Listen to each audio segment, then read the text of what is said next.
welcome to yet another episode of the Southern Business Network. I'm your host, Eric Fowler.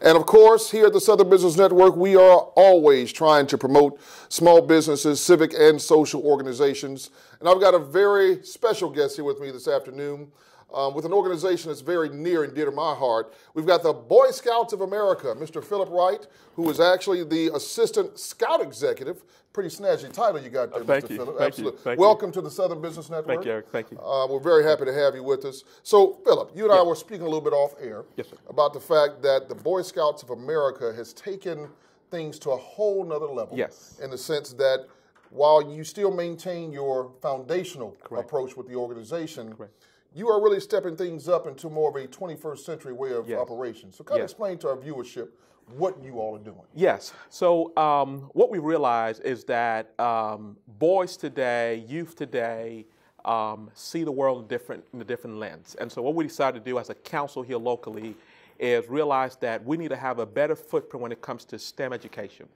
So one thing we've done is we've started to offer STEM and coding education with computer and technology starting at first grade and going all the way up to 12th grade.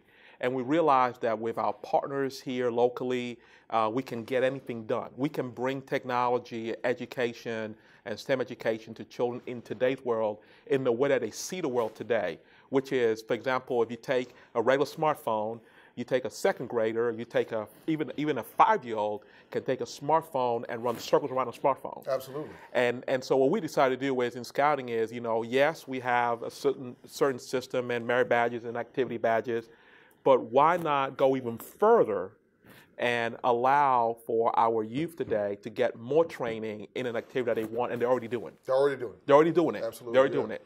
I'll give you a small example. My son, our son who's now 7 years old, when he was only 2 years old, he took my wife's iPad, and he could go through it, and he did not read.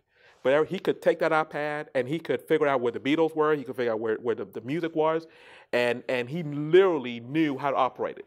And it was a revelation for me personally to realize, wait a minute, he's not the only one. That's right.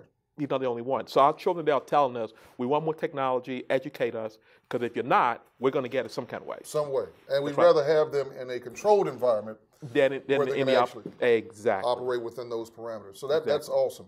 And it's just amazing because, as you stated, and I teach on the collegiate level, and one of the things that comes out in a lot of the conversations that we have, when we talk about our nation and the global perspective of us doing business, the fact that the areas, as you mentioned, science, technology, engineering, mathematics, our nation is sorely falling behind when you compare us on a global level. And that's sad. Well, let me go in further with that. Let me elaborate some more on that, if I can. So, Estonia was invaded by Russia, and Estonia is a very small country. They were invaded by Russia, and the Estonian government realized after it took intervention from the United States and other governments to get Russia out of there. Correct. But they realized that they could not defend themselves with arms against the Russians. So what they decided, they created a small program called the Alliance Program. They call it the Alliance Program. And what that was they were going to teach coding to every child, first grade to 12th grade in Estonia. Okay? Guess what? The Russians have not invaded Estonia since. My goodness. Okay? Let's go even further. England, the Queen met with the Prime Minister and told the Prime Minister, look, we got to do more with technology. The Prime Minister came up with her education program and said, look, this is what we're going to do. We're going to provide 1 hour coding their next way of invading the world is they're going to have 1 hour coding per week for every student, kindergarten to 12th grade. That's England. Finland did the same thing. In two years ago, with the National Science Foundation, we did a study, and we found out that only 1% of college graduates were ready in the United States to work in STEM-related fields versus France, 34%, versus China, 54%, absolutely, versus Singapore, 58% 2 years ago. We're falling behind. all of us last year received some kind of email that we were hacked. Yes. Experian or so forth. That's not stopping. And guess what? All those hacks are coming from Europe, and they're coming from Russia. And we have to be ready. We have to be ready as a nation.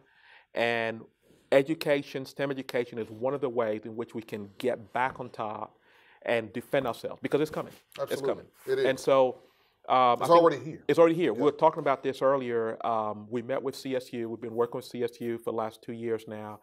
And one of the things CSU, they have a wonderful department, but they're saying, look, if we are not starting to teach computer science education early on in high school, middle school, and beyond, we are not going to have a prepared class going forward, right here locally. Yes. And that's right here. My goodness. Well, and then you could take it one step further, because I actually work within a banking institution. And cybersecurity is obviously one of the greatest calls of the day. Yes. Personal information that's being hacked. Yes. And getting access to people's accounts. Yes. And you now have so much savvy activity going on with the criminal, the organized criminal organizations, where they're taking and putting duplicate receivers on your ATMs. Yes. And you know, so people driving next to you. Exactly.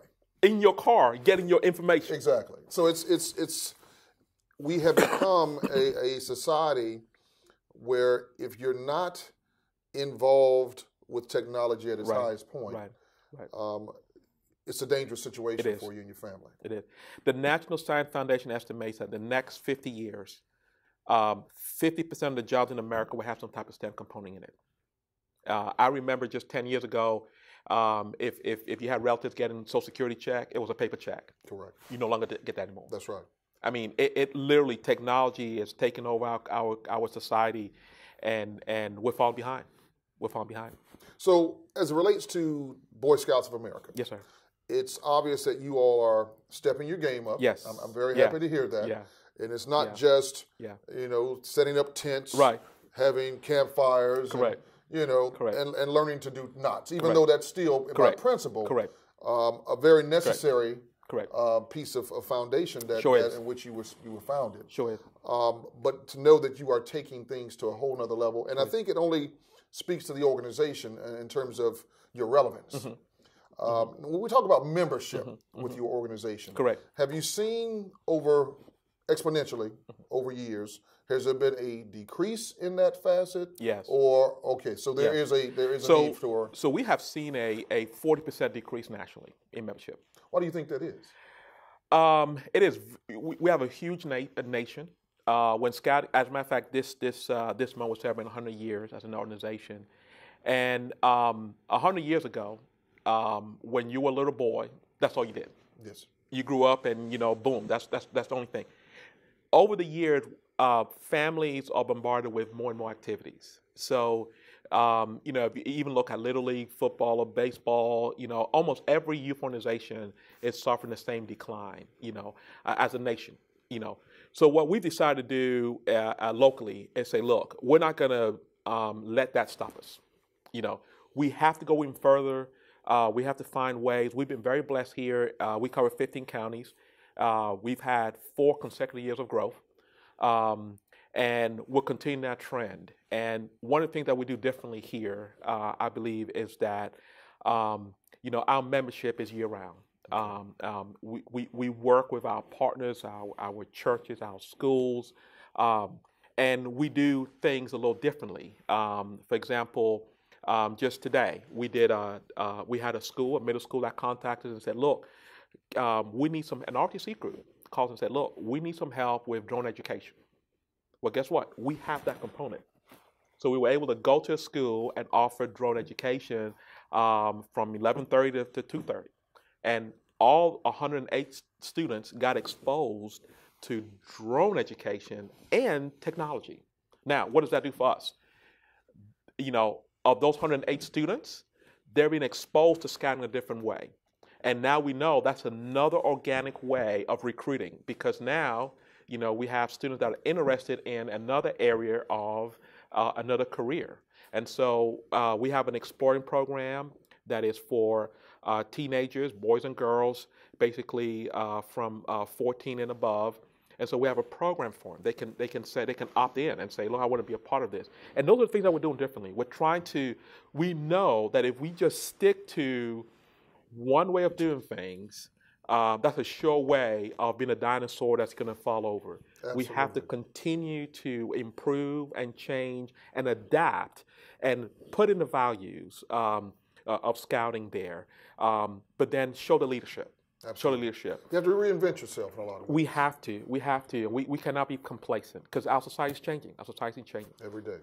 Well, that's good information. And I can believe, based off of your passion, I can feel that in the sense that there's a lot of growth opportunities and some challenges to knock some walls down and to get that message back out in mainstream. We have to. I want to tell a small story, if I may. Please. About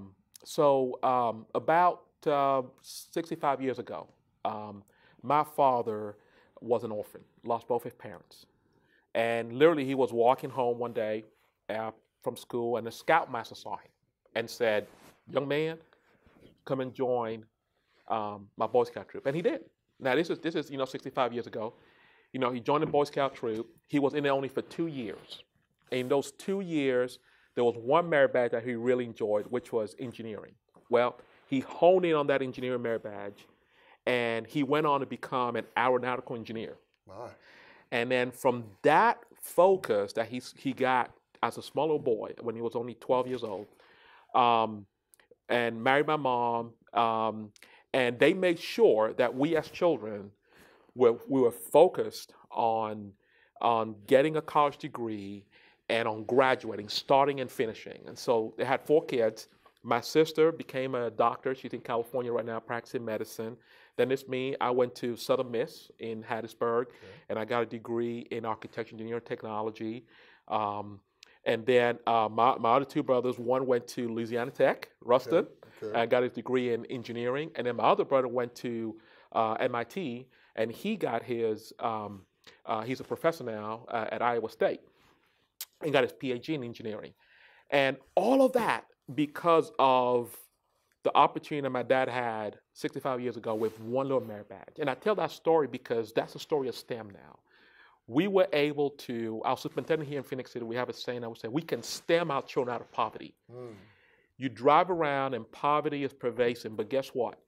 With scouting, with STEM, we can STEM our children out of poverty. My dad, every statistic would have said that as a young black male, yes, he was doomed to, as an orphan, at that. Yes. He was doomed to a life of, you know what, and he turned it around because of literally one little merit badge. And that's what we're trying to do. We're trying to offer a little bit of hope, And I've seen it in my family. I've seen it in our family, and I know I've seen it, little by little.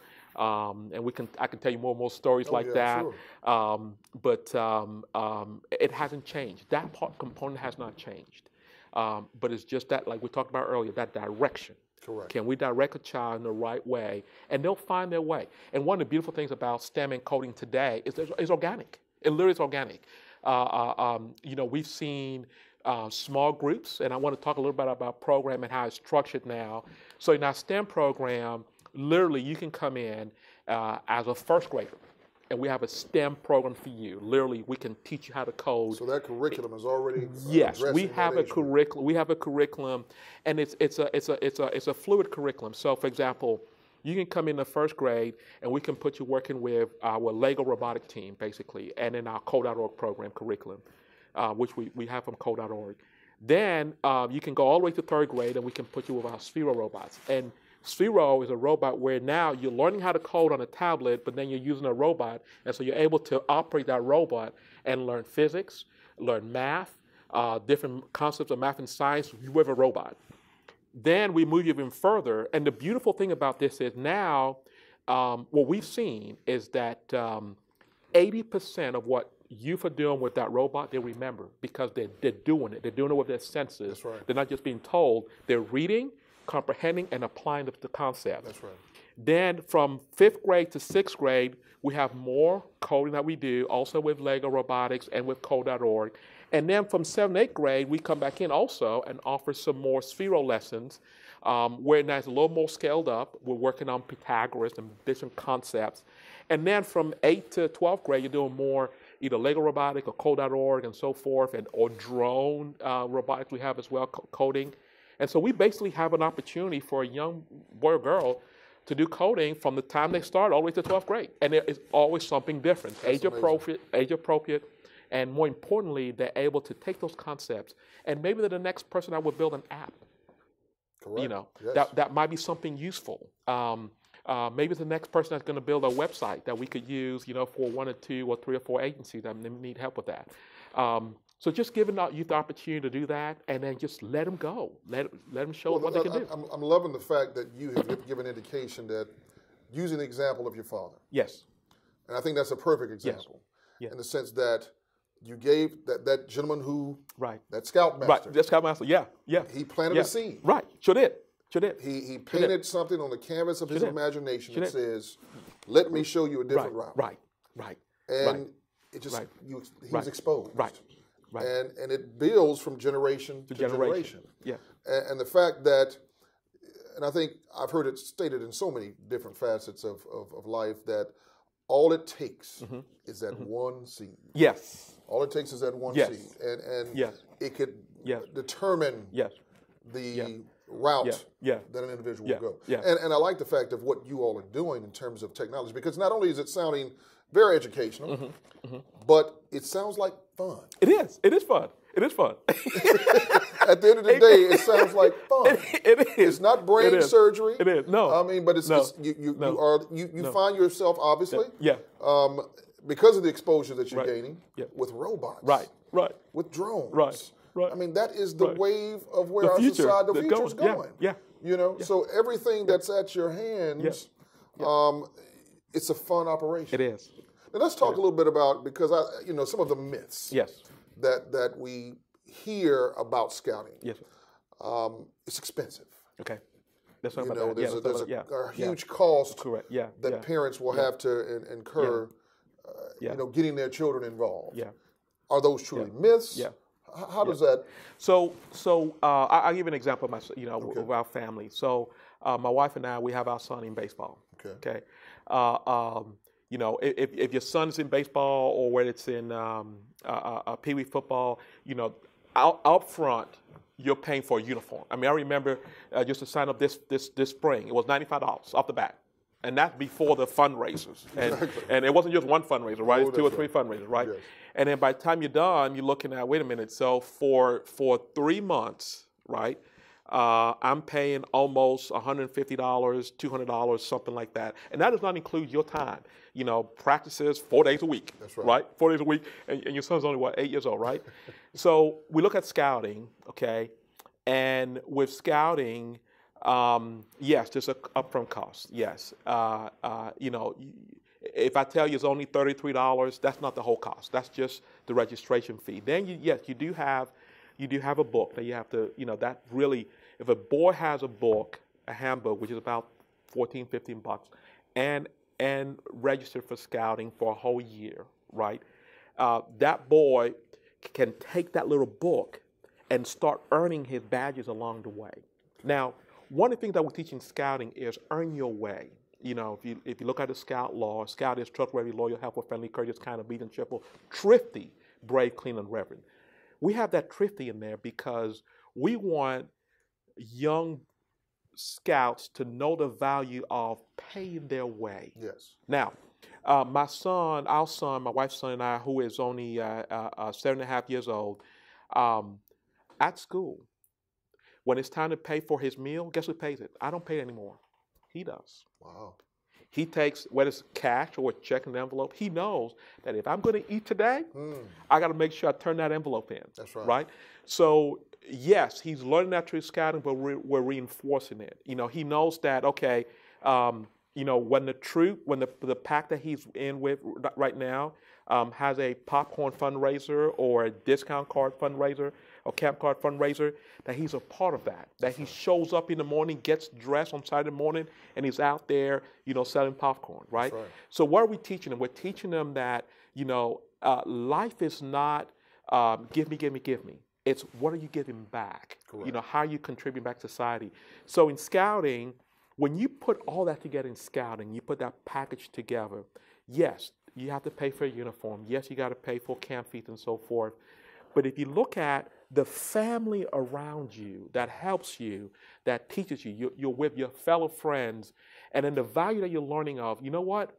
I'm paying my way. I went to camp, but guess what? You know, yes, camp may cost $200, but I paid $100 of my own sweat equity, and then others contributed another part.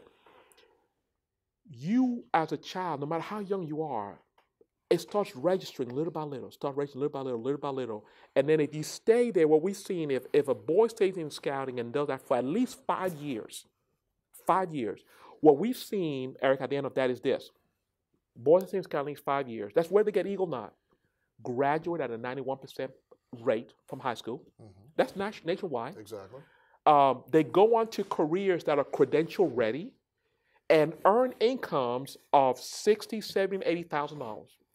Now, when you start seeing that from just joining a youth program, you're like, you know, sign me up right now. Exactly. You know, and that's the value of scouting. So what is hard to quantify is, look, mom and dad, look at what your son is going to get over the course of time. Right. That mentorship, that, you know, that scout leader, that scoutmaster that is, you know, there every week volunteering his or her time, but doing it for years, because it takes time. It takes time to develop. That, you cannot quantify that, you know. Then on top of that, you have the things that happen behind the scene, the things that a local council does. For example, putting up a camp, you know, hiring the staff, making sure that when you show up to camp, everything is ready for your troop. Correct. You know, or for your pack to show up, you know, all the things, the support staff, you know, answering the phone, making sure that your paperwork is in on time and so forth, the training that happened, the training team. So all those things that happen behind the scene, you know, are part of that journey. That's right. For that one scout. Yeah. For that one scout to have that journey and opportunity. I'm going to tell you another story. I was talking today to a young lady in LaGrange. And there she called, we were talking back and forth, and she was telling me about the opportunity that her son had to go to Jamboree. And Jamboree happens every 4 years. And so he went to Jamboree this past year, and that child would have not had the opportunity to go if it wasn't for all the local and sponsors that came together to help pay for that fee. It was, you know, you're talking about $1,800 or more to go, you know. That mom would have never made it, you know. And then the thing that people may not know behind that was what that mom was actually going through. She had the bravery to call me and just share, and I'll just share, asking her how things are going and so forth. And she shared with me, look, just the other day, this is 5 or 6 weeks before she had to go, her son had to go on this trip. She got shot at home. At home. And even with all that, yes, she prayed hard and she asked for strength, but she knew that, look, I've come this far. I'm going to keep my son in, and I'm going to make sure I'm going to keep that brave face at home to make sure my son stays focused. That's right. And that boy went on to Jamboree. You see him today, that man, I tell you what, I'm like, yes, sir. You know, my hat's out to you. And that's what scouting does. It's a family, you know, people come around, but then when people see the value, when they're in it long enough, they see the value and they realize, you know, look at where that boy's going to be later on. That's right. He's going to have an experience that most youth will never get a chance to do. Correct. And he had that experience. So here locally, we're very blessed, and I want to say thank you to all of our donors, because of you, you're allowing the youth that are in scouting to have this wonderful opportunity, and you're making it affordable. You're making it to where if a young boy cannot afford it, we can do that. We can help. We can support. So I want to say thank you. Absolutely. You know, thank you. I want to thank our United Way and all of our donors as well, because it takes all of it. It takes a village. Definitely takes a village. It takes a village. It takes all of us. And that story alone it pulls at your heartstrings. Yes. Because that mother could have very well, because of her circumstances. She could say, I'm done. Absolutely. I'm done. But she saw that the greatest need was not about her, but her child. Mm-hmm. You talk about bravery. Absolutely. That's amazing. That's a phenomenal story. Bravery. And I think it's best, and I know that there are many more that you can share, but with respect to our time. Sure. But I'm just ecstatic to know the moves that you all are making as an organization. And I think it just kind of adds to that whole cycle effect from a youth organization. And there are many others that are also that we don't have time to name, but the focus and the missions are basically the same. And that you are are working towards education, but you are really working on the greatest diaspora of that total individual. And I think that is what's so remarkable, because I know when I was in scouting, you know, and at that age, you really didn't know what you were involved in, because to us, it was me having the opportunity to be around my friends, looking forward to, you know, having those go-kart races, you know, but the level of building, relationship building that we had, the level of network that was formed, the level of family that we were engaged in. And before it was all said and done, this became the norm for us.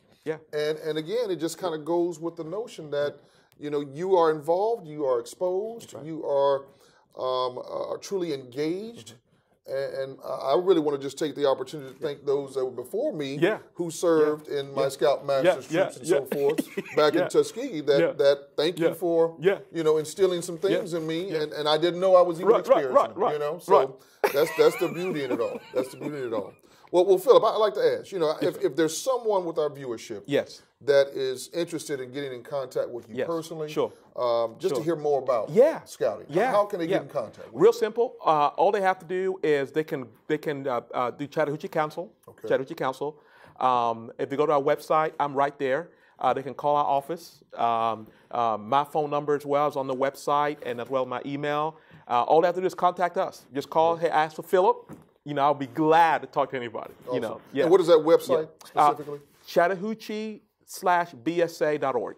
Chattahoochee/BSA.org. If you Google Chattahoochee Boy Scouts, we come right up. Fantastic. Right here, Columbus, Georgia, right Chattahoochee River. Fantastic. Philip, has there been anything that we may have omitted? I don't want to overlook anything. I just want to say thank you again to our community. I want to thank all of our donors. I want to thank all of our board. You know, we have a great set of volunteers. I want to thank our scout leaders, because it's not just that mom and dad showing up, or that, you know, grandma bringing up, you know, the little ones to scout meetings, but it takes also those leaders that volunteer their time, you know, day in, day out, week in, week out.